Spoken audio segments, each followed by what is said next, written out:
Fatima Sala bunda tawn albella utrin.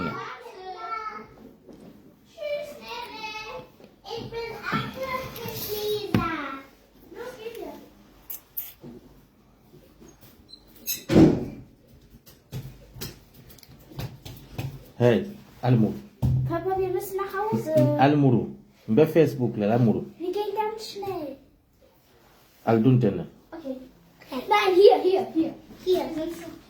Kinder, wenn wir zu Hause sind, dann müssen wir alles abstellen. Wir müssen einkaufen gehen.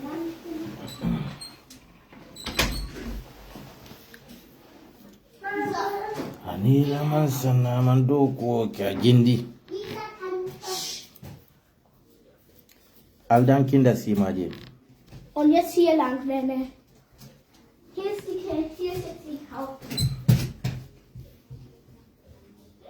Dieser Wasser, wir müssen das einkaufen. Wir dürfen nicht leiden. Mom, dürfen wir leiden? Ja. No, wir müssen nicht bleiben. Mama, Anyway, ngal be konton. So mbe all video ke kanon na video interrupter because I have some emergency thing to do. Ola kina mbota life la. Just mbe kumo men fokandro wala mko. Gambia diuna alingambulo fay alingambulo la nyokan nga President Barrow bonde. Because President Barrow mo leti me yalo ko he is ungrateful. Adama diuna kato ata alonda. Adum mo me yalon ko man adama diuna buka adama diuna effort buka recognize. O mo si fanali o tambindal nyato. Aliyo kala mansati. Big problem le balbulde. Andong ngamen fo wala ko alate jila nang ayafu mole ko alkana bureau of the President Barola. Alate malaika kila nang kafu mole ko alkana baro vote in. Wala baro vote out. But ntol adama di mfan la koro siro. Mfan la koro siro.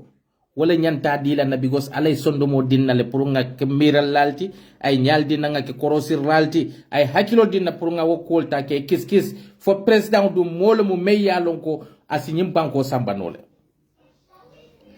bade mba musolu nkadiyama tellede because nimman sa sita bi alata kola atelle ya sinde nim president sita alata kola atelle ya sinde bawa atelle siata Gambia kono musolu woto na telephone man samen alkasem ben tuya al diun men yalon ko kata wulala ni boy wulala baro e men fo ako de a jobless ako diaspora we are jobless no problem but ateli buso men yalon ko al besirin je baro ka fale ko al diun de a jobless wala jobless balia wala judoku balia aka jele wolela woto wonyanta muna nyitan latella kaje ko baro manke mansati men wota ka a vote in because a fon ya farret katle man same yalon ko you are matured man same yalon ko yela responsibility lo wallahi tete fontite la banko dum la joblessness eka wol gar wale wala bawo mansa kunda responsible mansa kundalu nyimbe wol malulale kalo wol youth so men yalon ko wolle be diaspora iba malu wolle kete support ila musolu ibari musolu ikalla wol nyatil wona ikafo ko al barin kewol mankat ikafo ko al barin kewol do kutela yalo nyimbe kala Gambia dambanne because follow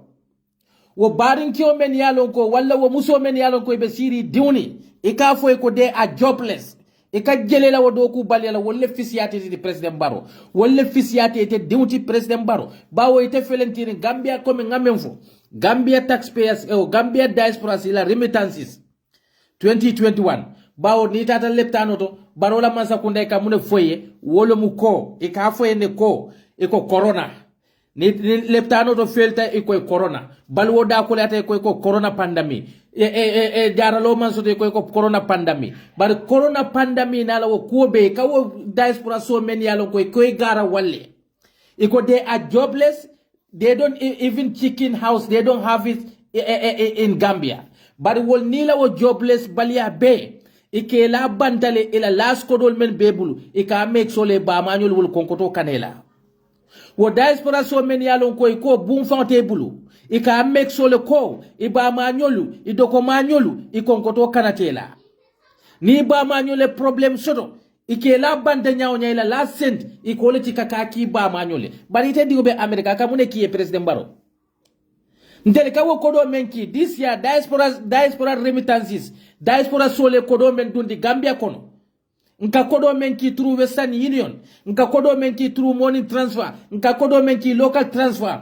Gambia diaspora kodo ila remittances atata kanyam $657,200,000 Gambia diuni yole dundi Gambia kono nyina this 2021 even though itaka complain corona mena wo corona be wo diaspora nyol kono bari because imalo iman karan imalo ndo soto imalo mune kamanza kunda samba men kamanza kunda samba ni yalo no membe la manza kunda mutari ite fundira ka diaspora sol doya bari ite fon as a president ime la responsibility lo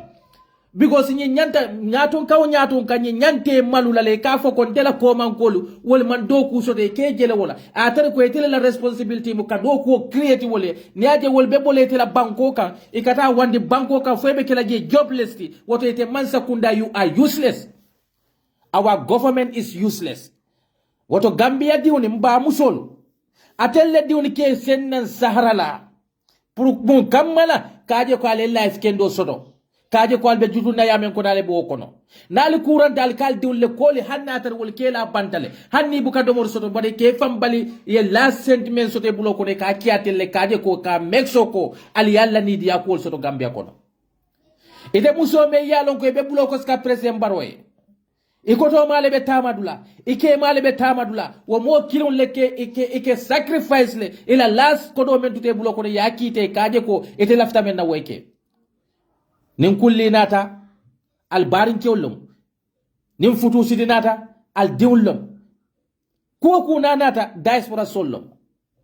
nin president kan na lo atel mo kilon nyaati lo atel musolu atel mo wulula ta atel diwni sahara koy kuna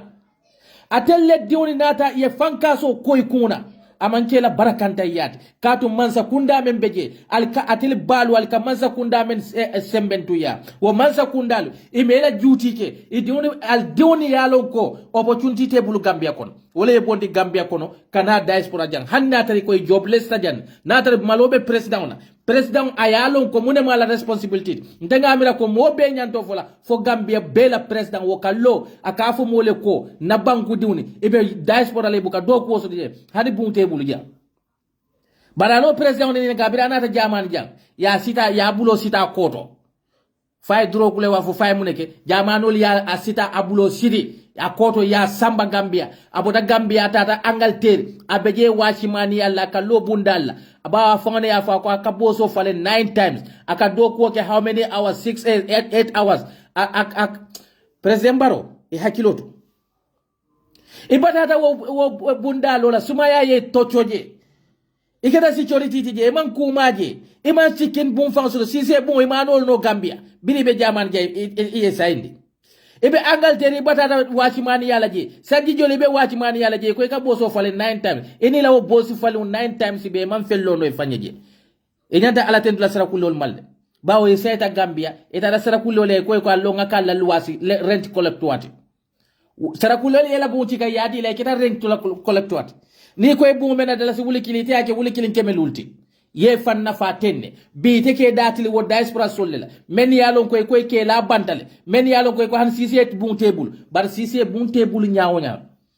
50 dol yatale ya contribute ila 2016 campaign ite nyanta malulale as a leader of the nation ite la banku di wol ke la bantala ni teke dal leader ti men responsibility you have to assume of yourself ka foko na banku di hayna jana ike la bantale they are jobless there while in your own country it lose the hope laje ite membe marli wo bankola e man do ku dino laje wala atina ko ye wo dangerous journey ta kaje ko bata membe banyul kay yabondije kaje ko le ya membe do manyul ka bondije ka mek so ko do manyul ta university ka mek so ko do manyul ni sasa da ye jarano bar man sakunda ye felle ite kanalo Gambia beti me kafo ko ha al diwni wolbe tubabu dule e ferentiri hani sise bunte bulu jamen kante criticize janni te na ke president fo mol mete je ba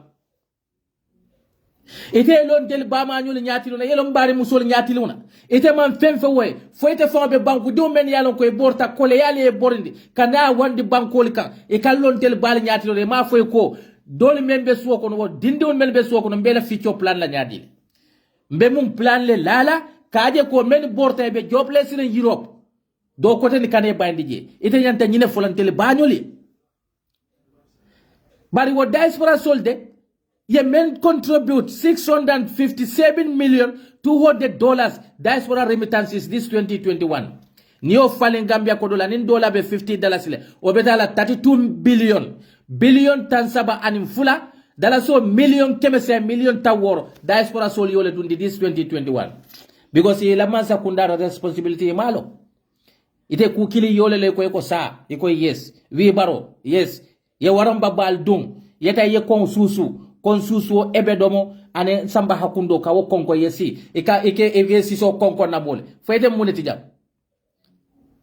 Gambia diuni en yola wo Gambia diuni men ke la straight oka wolle la kodo bondi kake kunna wo Gambia diuni men yalon ko de a jobless inila wo jobless balia be ila kodo wole yete sindi wodula ta faye ke fendi bi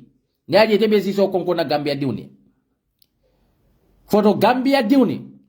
anin Gambia mba manyolu mfa manyolu alal hakilotu al diunle ke senya nyindu masilo la kaje ko nali sasata manza kunda mamboro men keno leptaro to wolle ka sangalie nali beta kulle dul alla wo diunle al ka wolle kol nali sasata al kala wo diunle kol nal sulata bal wal kala wo diunle kol hanning ayata ko wol kela bandale bari ka make sure ko atella sula ko we diam what of nobody me yalon ka atella nyanta ka wo alaw aka luale nyatiluna aka wol doya atel wuludiwne ate fam wuludiw be sirin America kon ndel barakatal de diaspora so men yalon ko fente bulu jang diaspora so men yalon ko kodite bulu jang diaspora so men yalete dokula wol barakate te diwtile parce que ndel remittances wol tata 32,860,000,000 dollars bari te diwna kodote wokono katu mulekeda ete president baro fana kodote wokono ndelle ke jode ini la nyim fenko be wo diaspora men yalon ko ko woli iman nafasoto ntelle nafasoto ite diwti because follow ite diwni ibuka kodi ki ye Gambia ediwo be sirin America date wo remittances to de ite president baro afonye ediwo kamuneki ediwo man nafasoto Gambia bawo ite ka Gambia la kodol ta yaki ediwo ya America ite la remittances wo be America no la kodol kon bare ntelle la remittances men ke la bantaja they are useless they are jobless but ila remittances wo be te la manza kunda mutare bare adama diw memman ala tentu adama diw naman ala tentate adama diw wosi adama diw tentu ba mo men karamera ko ala katel sifale fo ala katele amal insani ya mabutala rabbahu fa akhramahu wa ni'amahu fa yaqulu rabbi akhramani na mario nematama amario e fendiala amario tata ay nemo diala ay fendiala ay naflo diala wallahi sembe diala isaja ka fa fanye ko ala lente buña niaje ko ala nyindin nay buña niaje ala nyindin tele katu ngadi zafle niaje ala nyindin tele katu tele bay fut womuta niaje ala nyindin tele mu mo kendoti bari na mario tata ya fondi asafu rabbi ahnani ya rafante mario yente feyale ite president baro ite mo mosi fallete adama du nyanta kunul lonalde bari Gambia di una tutate lebulde 6 days before election maximum 7 days alla banko ali ya bondi nyen arrogant leadership kono ya jambelo ta janna kale ko ali mali diwul tula men diwul kata du masilola ali muy be fala bakon moli ya jambe bondi je wo president nga men sainda noto moli en ni wala kaje ko president yesi bi wo kaje atile musu kilon lela aka fale ko al diwni futal al diwni be iban doku soto wo president du wala nyanta make so la ko ay job opportunity create ala banku diwni bara nate mammalu ka fatele ko al diwni be jobless yalla ade atar ko atele nyanta doku di la wodindi wala atela felo ala mansa kunda la felo wala wodindi woni funtindi foyketa jobless ti tubabu du kon. What is wrong with we Gambians? What is wrong with the Gambians? Why are we tolerate such nonsense leaders in our country? Itela banku di umeni yalonko. Mansa kunda me ya fambunya. Nyatonka me ya fambunya. Wallahi I found a failure amanya lola aka campaign wala. Because nyimu wallet president baro ka nyitandi gambia di lale ko atele mba mañol mbari musolu na musolu president baro ka nyitandi lale ko ate felitale wala tinak al diuni al kemali wo be banko bulakan ikata tubabu du ikata kije jobless because natere no ate do ko create gambia kono tubabu du diabu kantel natin di jande moli kela vinta kono jang moli be la sumaya kono jang moli ke fambali domoro la jang ka kiya telie kaje kali ebalu hanni ayatare ko mbem fam balilal woto wo manyan na kendila ko ngo fen soto man ka fale ko kari kita mansati yalon ala kali enne ko inna akhramakum indallahi watkakum al bemo kendonte ala ya wala mo moti mensilante alanya ala ma fale ko mansa ka ke mansati wala mo kendonte woto ni kita mansata manke ko itele ba fututa mo beti ni kita mansata manke ko itele mo kendoti mo beti ni kita mansata manke ko itele barakata mo beti baraka bukabli mola bawo ala ko to'tilu muliku liman tasha atele kam mansa yadi mola mendi ata bara ma fu mo ila barakale ka kenan kadil bay way surtout la Gambia na nyaton kol kaje ko itele barakata baden kale ko ning ayata ko nyaton kaya kadi based on barakole ka nyaton kaya kadi based on duasotole ka nyaton kaya kadi based on itemari la kende yaleka datan woto dum fir'auna la'anatullahi alayhi ala takila mansati fir'auna la'anatullahi alayhi ala take no la nyaton koti bawo fir'auna man ala bato namruj ala yake mansati le bari munati na kita mansati yalo ala subhanahu wa ta'ala ko man tawo man tankalla nyaton ko diyalla aka nyaton ko bondal kono munela according to al jikoli aka nyaton ko bondal kono munela according to al karaktal adamadi on nenjaman man dol la karakta tata jawyata dro aka wo nyaton ka sifale natin dal kono membal torala Gambia president baro nyantalo nako men lafta telabang même man la fiala bang atele mu Gambia be la president dia ku yale moti mentel mawoke Gambia diun le yata ka ke president woto men la fete la bang même man la fila bang nyimbe mu ila banku diunati adu nyimbe la responsibility le bekan bawo ala ko kila ya fa sallallahu alaihi wasallam kullukum ra'i wa kullukum mas'ulun ar ra'iyatihi al kilu wa kilu kantar lalade adu kantar la wa kantar la ala ko subhanahu wa ta'ala abe nyinin kala ni la kantar fion tambita nyola nyaadile woto hakilotu de alal hakilotu man saya manke mo bala fututi man saya manke mo la barakati man saya manke mo la londiti man saya manke mo la sondirti president nyanta hakilotu la bake bawo Gambia diuni be jabe lorin suno la kono ebe bata men takika e ka kodi wo kodi soto e ka kila molle Gambia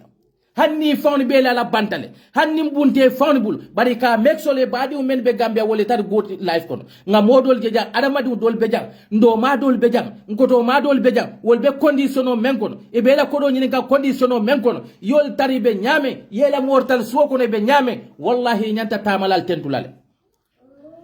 niaje ko ala ko atili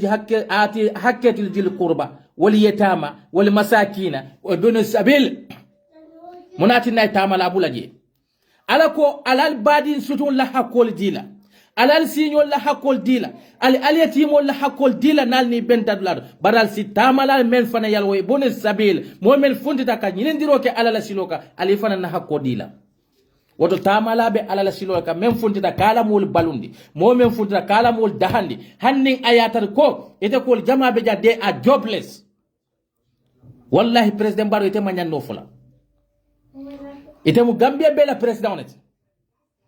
wo bolete sindi kunum moli la 5-year-old bondi janne ya kafu la campagne to 2016 moli la 50-year-old bondi janne ya kafu la campagne to 2016 natar wo diaspora sol futano ite la mansa kunda fonye mansa kunda la institution jomalo menka 32 billion dundi la mansa kunda kono bari Gambia diaspora sol felentiring ila remittances eka kodo menki Western Union la eka kodo menki MoneyGram nyol la eka kodo menki local transfer we men dundi mansa kunda only 2021 okono atata million keme woro million talulu million woro wula anin dola wuli keme fula yole dundi ila taxi yole dundi Gambia mansa kunda niyo falin wo beta kanyanna billion tan saba dala si million keme say million taworo diaspora sol yole dundi nyinam ela remittance tax kono mansa kunda ala tentu balo wole bafula ko diaspora sol manke fenti hanning ayatare mol kela banta janne bari ka kodindi men sote ka kila mol yenne e ka wokodo men ki wo tax ka duite la mansa kunda kono e ka ne kela mol nafa ko teke e teman do ko dino menila ni aje la banku diun be ba kuntula ni aje la banku diun be na sahara kono wallahi man hopeless sote la banko ka nga hope men sote Europe janne nga soto Gambia jomale be la muso filla Gambia yena sija sa ko ne kela muso je karkilin idiwoni be je keje karkini dol be na sanji fula fon eteta Gambia idiwoni be sirinje ibe kata ku ke ka kaje ko ila moli me yalon ko ni isa sata ye jara ila moli nin kulli sita telle ke mako ila moli nin futu sita telle ke mako e bukata president ya buketa te president ya de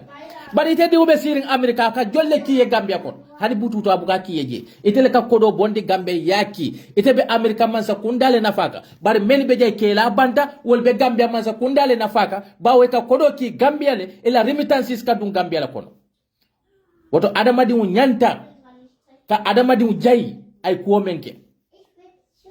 bari because of iketa fendi ita amira ko etele ba fututa iketa fendi ya amira ko ala yete dambanne so hey ala sondiro manke nyinte ngabu jolle soto ala sondiro manke nyinte ngamoto jolle soto baw ala yo fo enne ko al kidi nyim kodo men kan al malu wal banunu li zinatul hayati dunya ni nafulo manke fendi na manke dunya nyarandire fion leti ada madi yale importanta bara kendole importanta molla appreciation ye appreciate ye ko menke ye appreciate wokam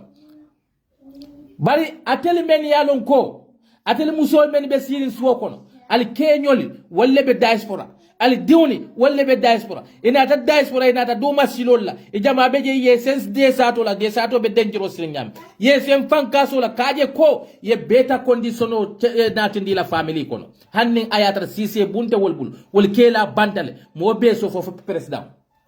ba wela jutilam pour yedo ko create bankoka etela jutilam pour ka job opportunity create la bankoka ela jutilam ke la banku diwne la youth sol ke convince ye si la bankoka bari niaje ko etela youth sol bebe fontila foete fan call kill jobless in another man country you should be ashamed of yourself as a leader in the country Gambia diwne election o sital atutatel bulude nyim banko nyin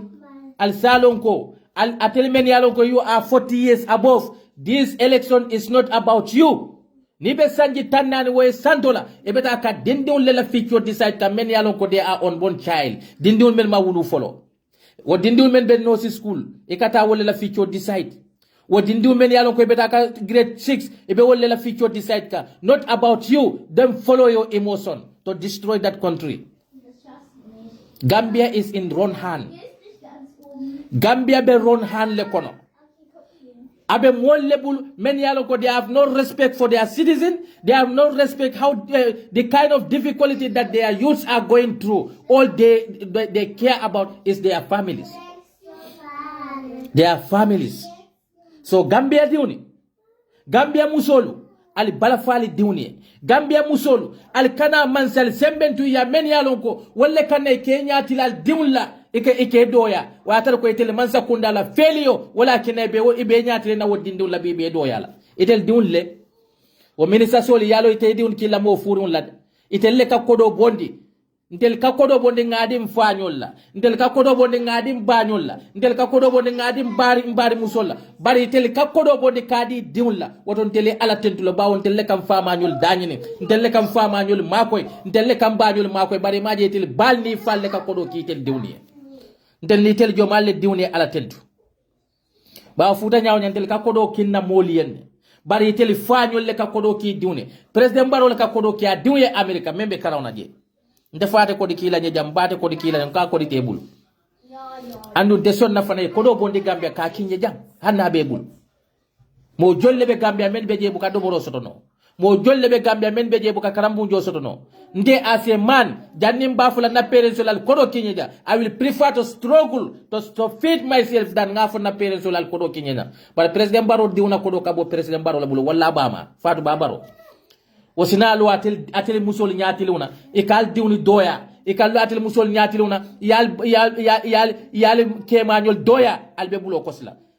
nal bota wo betindula nim men sasa dal ko al kemañol mankende walla ya fo diwo ko do kinyana mankende ye diwo samba leptano to mankende bare muso mankende atel kanyil be jaar man saka mune kale hanal leptano mel katajal bukay buka han bulo fo soto etana leptano te ko ta penko sanam formation to wo manza kilo me yalon ko wala nyanto kelal kala namo di wolal aka nalu wal nyatilu na ka fale ko al diwni futale e hayna siri tubabu do hanin sise bunte bulu jam sise bunte bulu bar at least ibe mo jolle dañi ne kayte manza e men feli ibe mo jolle la karamburi joka ete manza men feli wol bamal ni famal la namo wol bete president ite ko le domo e mantal baluke tarla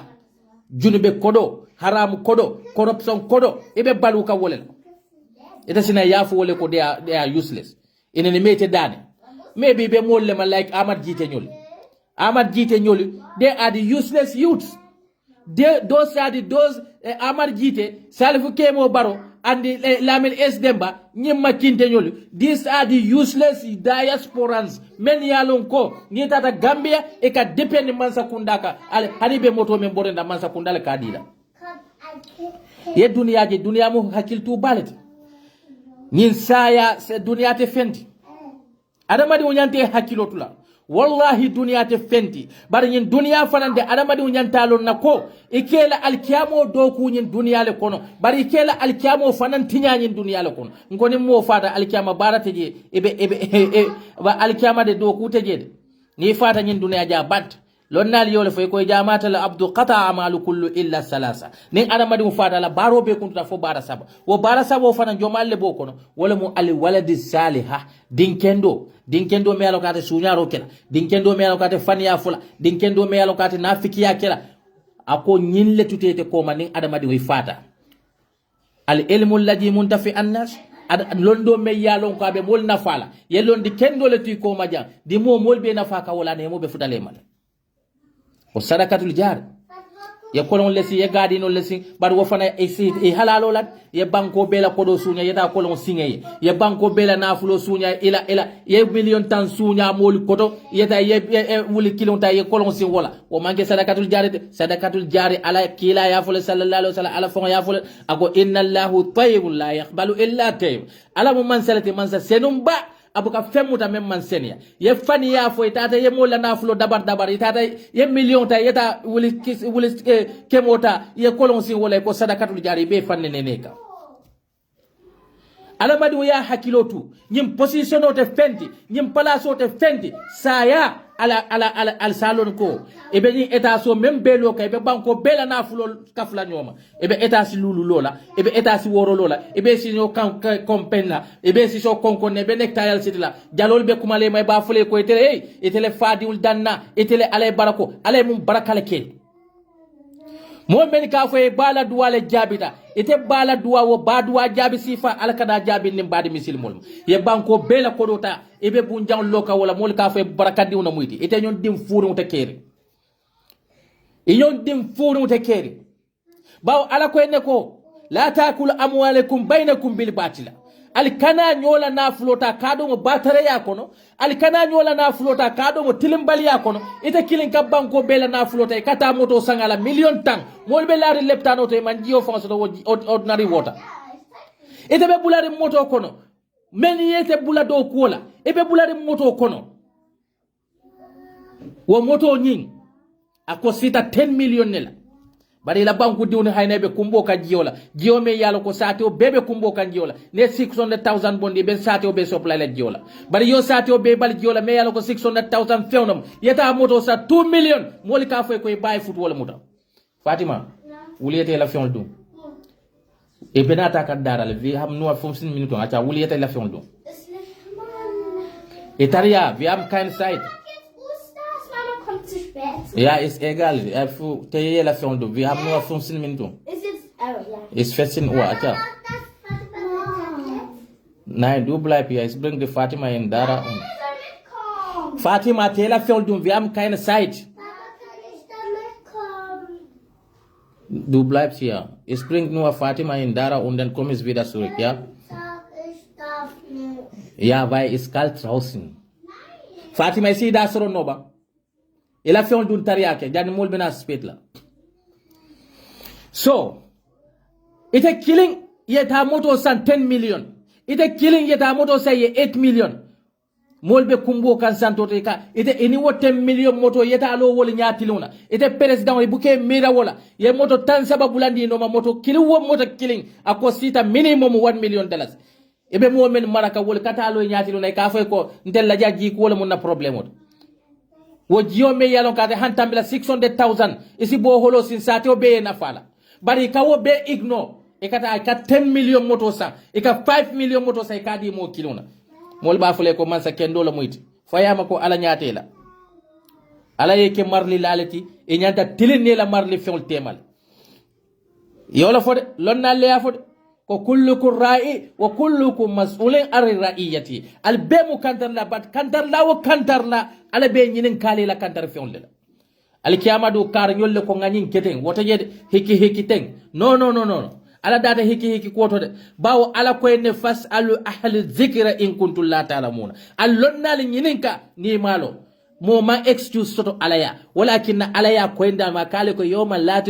tujiru wazratu wizra al ukhra al kiyama lolu na mote mo la duno dunilay karle mbula nyinna karle kon kana nyinke ala la business de woto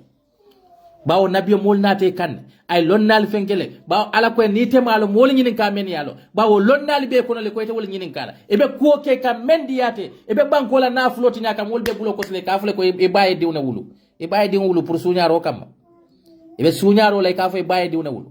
e ka mol kaja fe ka fay ko ite baye diwna wulu banko be la na fle kili ya suña eta so wala e malo foy be la law eta so ko foyte la ko bawo ala kale ne innal mautal ladhi tafirruna minhum fa innahu mulaqikum thumma turadduna ila alimul ghaib wash shahada fayunabbiukum bima kuntum ta'malun al kebor ni saya menna al be saya men ignoka al bal kodi kan saya menna ala bal mutalale tap abal mutalale tap tumo menna ko ya fule dal bawti yati kum baktata saya kanna terento ko wala kono the time e ma expect without no notification ebe o eta so mello ke be si so konkonna ye banko be la na flota ebe eta so lolala ebe dun na moto expensive fun kono mol konkoto ebe ela o banko di wala katalo e nyati no ko e kon tel la jam min jola mun na problem you should be ashamed of yourself as a leader barota dañe middi fama sto menna banku din jolle lota nyati luna je kay kon tella ja jiola mun na problem ot ndella jamma min jio soto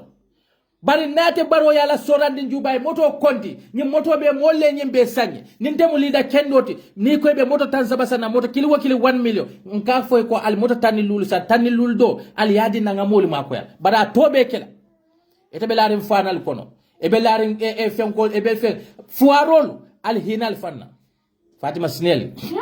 Al hinal fanna ala tenala ya fale ko al kana meni ka fale ko mansa mo buka mansa so sa nyon ku wuliyari mutakere bawo ala fawne kale ne ko ati Allah ati rasul wa ulul umur minkum al ala noma al yalla nyaton kol noma al kila noma anin alla nyaton kol bala ala nyaton kay fa ko mole ko president mu nyaton koleti al kalo mu nyaton kolti kordati mu nyaton kolti bari ala ma fo moye ni kana nyo soso bawo ala kilon wala ko al bule noma bara nata mule lawka ako fa intanaza'atum fi shay'in faraddu ila Allah wa rasul nalni wali nyoyata kula al ni joma lebe wali nyola sai ni kon tele ko al kana man sa nyol wali nyoya bari ala ko fa intanaza'atu fi shay'in nal ni nyo wali nyoya fenna ni joma lebe nyo wali nyola malaikul wala fo jinnol of course na president walakin ala ko fa intanaza'atu fi shay'in faraddu ila Allah wa rasul faraddu ila Allah wa rasul alta ala kan anala kila mbeda ala yale direct hani ala la kitabul mbe murla wal tay mune fo man sa kurunma bawo ala ko ne ko la taakulu amwalakum bainakum bil batila al kana nyola nafulo do mo batara ya kono al kana nyola nafulo do mo nidi ya kono man samme yalo ka be corruption o keka man samme yala be molla nafulo tinyaka tilimbal ya kono ala ba fulene bula wono ma bawo itel ndel man karande bar karan nalle ya fode kitabo ko lam yaz'alullahu shifaa'atu fi ma tuharrimu alaykum ala tal taman ser la fennay fewme haramu yandalima my friend ala ta fole ko dolo haramu dal misilime diw ay courant lay kay ko dolo le be nyin jarala misilime diw ala ta fole ko jeno haramu tale ay courant lay kay ko ne jeno ke wala bo bondila woto nin ala koy ko suñaro haramu tale wo ala kilim ta fole ko bula mansa no ma meyalo ka be suñaro lela ala koy ko corruption o haramu tale ata fole ko bula mansa no ma membe corruption la woto alen kana ala tokuya nim batal latan kam ba fula nyoy ko yalo ala kitita men na wala mu de bar ala koy ne ko inna makanna fil arda lahu atayna kulli shay'in shababa fa'atiba'u shababa nganyim banko dada nga fewfembe banko santon tele nga dada nga sababole ka bela albula wa sababo noma wa sababo muneti wa mun telefon leti ntelle mu adama dulti man sale ka totile molecule man tasa atele ka man sayadi mola mendiata bar ntel adama dul jama lafta menna to nyakan ala ko le fasa woto ntelle mu sababoti ntelle mu electrolyte walakin ala koy ko wama asabatu min shay'atin famin nafsika momo yakku kurun soto yakole yal jama be jabe larikan abot alfon le bala birin tumo menako ala koy kada corruption o fasa yemol fasa membe corruption lay tata leptane man bor tarje ifata o courant te kafo mole ko ala le fa yale kafo mole ne ko mo adama dute fala wom tonyal ala ko ma kana li nafsi an yamutu illa bi iznillah niyote fala manke ala la dunyote bar ala kilin wala ko manke tele nafsi muta amida fajaja au jahannama bar mo me mo fa tawnte yakon je niyote fala atar ko manke ala dunyote sai ala ko ne mo fa tawnte yakon woto ala ka diamu hakil malle walakin akoy ko ma asabatu min hasanatin faminallahi momo yaku kendo soto ku kendo kayra kuolto bota alale ya bidin tumo ben nako ala koy ko kana suñaro ke man suñaro ke kana corruption ke man corruption ke kana molla nafulo kasare ma kasara few fen ye kayra o kayra soto alale ya marala bal tumo men na ala koy ko ma asabatu min shay'atin famin nafsika ala koy ko ye few fen soto ku jawol ta jama beje abote fande bal bidin tumo men na ala koy kana jeno ke dada jeno lay kura so de kafo ala ki ditanyin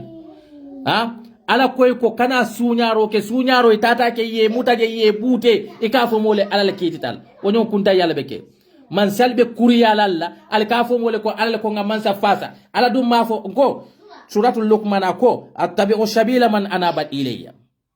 albulamol la silo noma albulamol noma men ye fansay alama fo moy ko bula mansa noma de albulamol noma men ye fansay alama me ya fansay alamate suñaro kela me ya fansay alamate mol la nafulo tiñala me ya fansay alamate kela mol divider lati bawo ala kontel be mu kilinete akonye ko ali den ala la julola wa atashimu bi habdillahi jami'an wala tafarraqu ali den ala la julola al kana different ala la julomu muneti julute ala bula ala julomu toñaleti woto adamadi mu nyanta toña fasala diine kafo mole ko na ulama ol le kote hadna lonnal le kote kada na nyaton kol fatam fanse bar ala ko ne fa intanaza'atu fi shay'in nal ni nyoso al ni ma fatam fanse ndeni na manza ko manza iben na namo ke kanyame na leptarol be nyame nyanta na namo ke la je nyame ma ke o nyama ni manza different awol ma fo mansa man nyankila mansa de barin ko mansa ko nkanna namo ben joy may ba ke kanya ma man betea itena te ka fo joko kana mansa soso ala joma le o foy e man da fani ala kan alala baw ala ko nyele ko nal ni fatam fal si ñoyat ala jer nyal different man salte do ko kelali bar alkatar no hadanyola alkatar nyo tawnte ya kumol fola nyoy ndemal la fi kar nyol ite mirala man la fi o kar men nay lafta mesije no sitaje te diw ada madi be ko to kane ku damba miraje ni electiono this is not about you. If you are 40 years above, this election is not about you, but that child, that unborn child, that children, those who are going to school, that children, those who are sitting in the nursery school. This election is about to decide those children's future tomorrow. Don't follow your emotions. Until many alone ko momo ye 40 years or above, it'll future.